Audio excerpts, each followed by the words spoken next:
मौका दिया है। हरीश भाई को, पूरी क्रांतिवीर टीम को नमस्ते, धन्यवाद। तो मेरा नाम निकिता कवाड़ है। मैं सूरत गुजरात से बिलोंग करती हूँ। एक खूबसूरत सिस्टम में मैं 1.5 साल से काम कर रही हूँ, जिसमें पहले तो मुझे आरसीएम क्या था, क्या है, क्या दे सकता है, मुझे कुछ भी नहीं पता था। लेकिन जब मैंने इसमें काम किया, जब मैंने जाना, मीटिंग में आना शुरू किया, तब मुझे पता चला कि मतलब एक ऐसा प्लेटफॉर्म है जहाँ हम पार्ट टाइम काम करके भी अपना नाम बना सकते हैं। तो मैं तो खुद को लकी समझती हूँ कि मुझे आरसीएम जैसा सिस्टम मिला और उसमें काम करने का मौका भी मिला। तो मैं अपनी थोड़ी सी स्टोरी कहना चाहूंगी, क्योंकि मैंने देखा है स्क्रीन पे बहुत सारी महिलाएं और बहुत सारी लड़कियां हैं।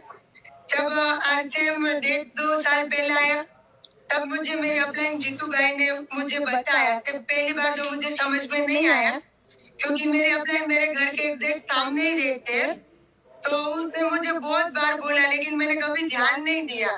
फिर गामा ओरिजिनल लिया उससे, मेरे को मतलब स्नायु का प्रॉब्लम था, जॉइंट का, तो उसमें मुझे राहत मिली। तो मैंने मतलब कंटिन्यू महीना 1.5 महीना जैसे लिया, फिर मुझे ऑपरेशन से दवाई से फर्क नहीं पड़ा।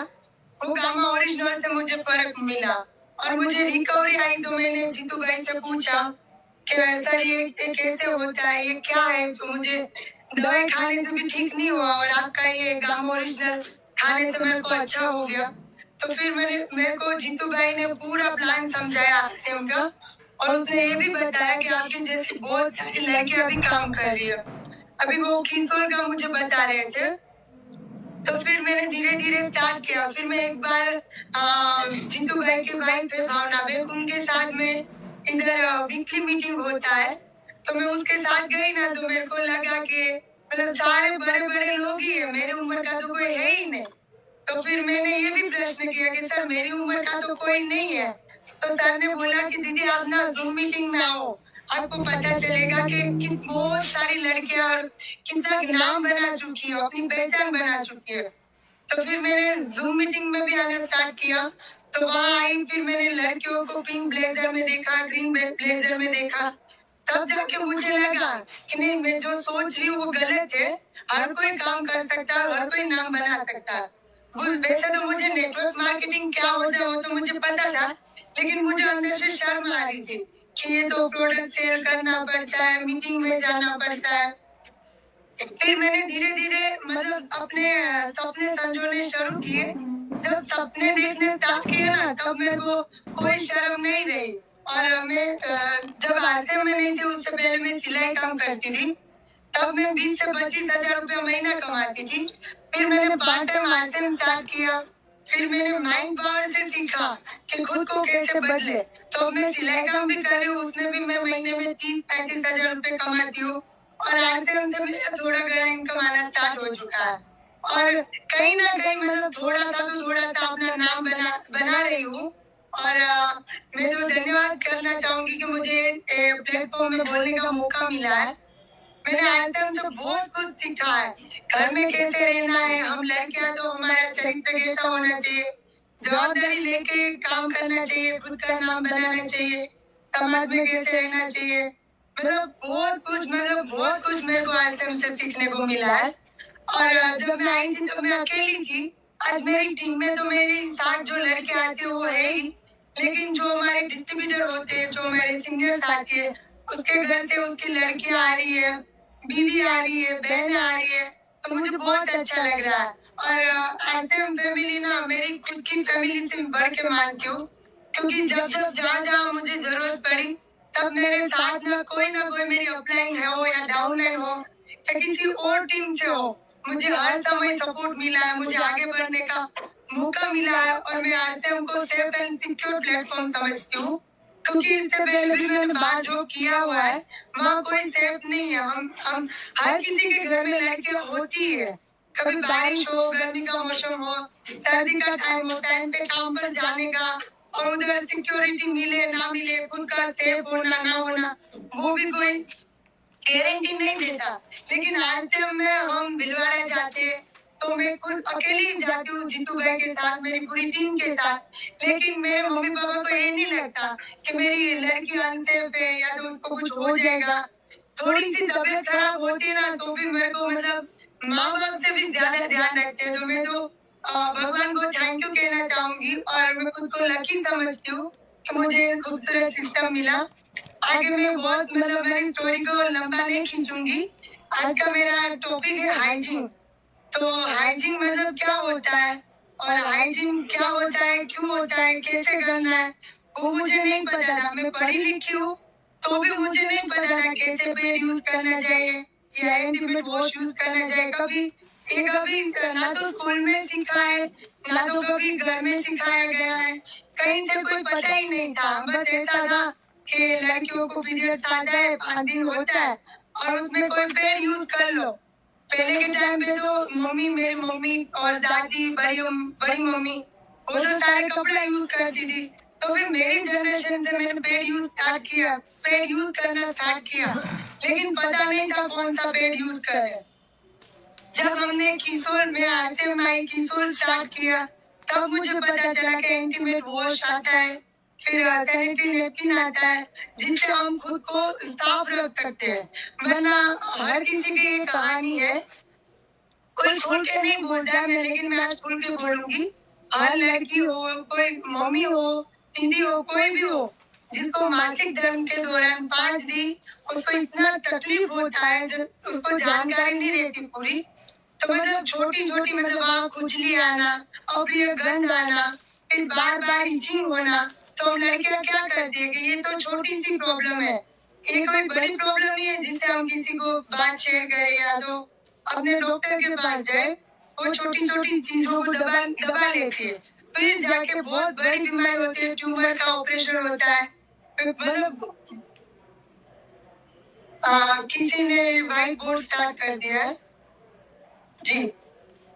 तो मतलब हम ये छोटी छोटी बातें अंदर दबा के रखती है, शर्म की वजह से बोल नहीं सकती, ना तो फैमिली को बोल सकते ना डॉक्टर के पास जा सकते हैं। फिर मैंने जब हाइजीन में काम करना स्टार्ट किया और पहले तो मैंने खुद का हाइजीन किया, तब मेरे को पता चला कि मैं तो ये चीज को बहुत छोटी समझ रही थी। फिर इंटीमेट वॉश वो क्या करता है, जो हमें खुजली आती है, जो इचिंग होता है, जो मतलब एक गर्मी के टाइम पे पूरा गीला गीलापन रहता है जिसकी वजह से हमें बहुत खुजली आती है, तो वो सूखापन देता है। फिर वो जो इचिंग जैसा होता है, जो गीला गीला रहता है, उसमें भी राहत देता है। और उसका मेन इंग्रेडिएंट क्या है, मतलब उसके फायदे क्या है। पहला तो वो पैराबीन फ्री है, बाद में सल्फेट फ्री है, सिलिकॉन फ्री है, अल्कोहल फ्री है, फिर उसका पीएच लेवल भी मेंटेन है। 3.5 से लेके 4.5 तक का है, मतलब उसका पीएच लेवल मेंटेन है। हम वहाँ पहले साबुन यूज करते थे, तो साबुन का पीएच लेवल कितना होता है, और वो हमारा इंटीमेट एरिया है, वो हमारी स्किन एकदम कोमल सी और नाजुक सी होती है, और हमारे हाथ की स्किन वो साबुन आता है वो बॉडी पे यूज करने वाला होता है।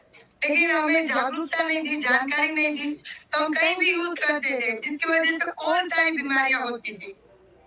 और वो प्लस ब्रांड है, मतलब एकदम नेचुरल प्रोडक्ट है, और एफडीए द्वारा अप्रोच किया हुआ है, मतलब कि उसका कोई साइड इफेक्ट नहीं है, उसका बेनिफिट ही है। फिर उसका मेन इंग्रेडिएंट क्या है, तो पहला तो है कमल का अर्क, दूसरा है टी ऑयल, फिर है लॉट्रिक एसिड, पुदीना, विटामिन ई, पेंथोल, और है एरेट्रोन जैसे प्राकृतिक तत्व। और हाइजीन की बात करें तो ये सिर्फ लड़कियों को ही नहीं होती, भाइयों को भी होती है। आजकल हम मॉडर्न लाइफ जी रहे हैं, तो हम एकदम फिटिंग जैसा कपड़ा पहनते हैं, भाई भी पहनते हैं और लड़कियां भी पहनती है। तो ये प्रॉब्लम सिर्फ लड़कियों को ही नहीं होती, भाइयों को भी होती है। तो उसका भी मेन इंटीमेट वॉश है, जिसका इंग्रेडिएंट वुमेन से 2 इंग्रेडिएंट ज्यादा है, जिसका 9 इंग्रेडिएंट है। और वो मतलब हम जब हाइजीन कैंपिंग करते हैं तो हमारे साथ जो भाई होते हैं, मतलब मैं स्कूल में जाती हूँ तो कोई सर होता है, मतलब किसी के घर पे जाते हैं तो किसी के पति होते हैं, तो मैंने देखा है कि उन लोगों की भी प्रॉब्लम होती है और लड़कियों से ज्यादा उन लोगों को प्रॉब्लम होती है। लेकिन लड़कियां तो चलो एक दूसरे से बात भी करती है, भाई तो मतलब कभी कोई प्रॉब्लम शेयर भी नहीं करते, जिसकी वजह से अभी हम नहीं मानते, लेकिन उसकी वजह से बहुत सारी प्रॉब्लम और बीमारियां बढ़ रही है, जो हमें ध्यान देना चाहिए कि जब भी मतलब ऐसा हो, हम तो आरटीएम कर रहे हैं इसलिए हमें तो पता है, लेकिन हमारी फ्रेंड हो, परिवार हो, जिसको थोड़ी सी भी प्रॉब्लम हो तो हम पूरी जानकारी दे सके। फिर हम बात करेंगे पेड़ के बारे में, मतलब सैनिटरी नैपकिन के बारे में। जिन भाइयों को पता हो कि आरसीएम किशोर में कितने सैनिटरी नैपकिन है, वो चैट में लिख सकते हैं, क्योंकि मुझे पक्का पता है कि भाइयों को नहीं पता होगा, क्योंकि एक दो पेड़ के नाम पता होंगे, लेकिन जिसको पता हो चैट में लिख सकते हैं। तो कोई बात नहीं, मैं बता देती हूँ कि हमारे किशोर में टोटल 4 क्वालिटी के सैनिटरी नैपकिन होते हैं। पहला तो है 7 लॉन्ग, फिर है एक्स्ट्रा लॉन्ग, फिर है रेगुलर, और चौथा है सुपर कम्फी। मतलब ये 4 प्रकार के पेड़ आते हैं, और पेड़ ऐसा नहीं है कि सिर्फ आरसीएम में मिलते हैं, बाजार में भी मिलते हैं। पहले मैं जब आरसीएम नहीं कर रही थी, तब मैं विस्पर का और स्टेफी का यूज कर रही थी। फिर मैंने जब से किशोर का पेड़ यूज किया है, जब से मैंने देखा है कि किशोर में और बाजार के पेड़ में क्या फर्क है, तब मुझे ये पता चला कि किशोर का जो एक्स्ट्रा लॉन्ग पेड़ आता है, उसमें ऊपर की लेयर कॉटन की होती है, बीच में भी कॉटन होता है, बीच में इतनी इंची टेप आती है ब्लू कलर की, और नीचे प्लास्टिक जैसा बेस रहता है, और वो कहीं हम कचरे में फेंकते हैं तो वो मतलब एकदम प्राकृतिक रूप से मैच हो जाता है। लेकिन बाजार का जो लाते हैं ना, उसमें प्लास्टिक का लेयर आता है। ऊपर सीधा हम टच करेंगे ना तो भी पता चल जाए कि इसमें प्लास्टिक ही है, और बीच में कॉटन आता है, और नीचे भी प्लास्टिक आता है।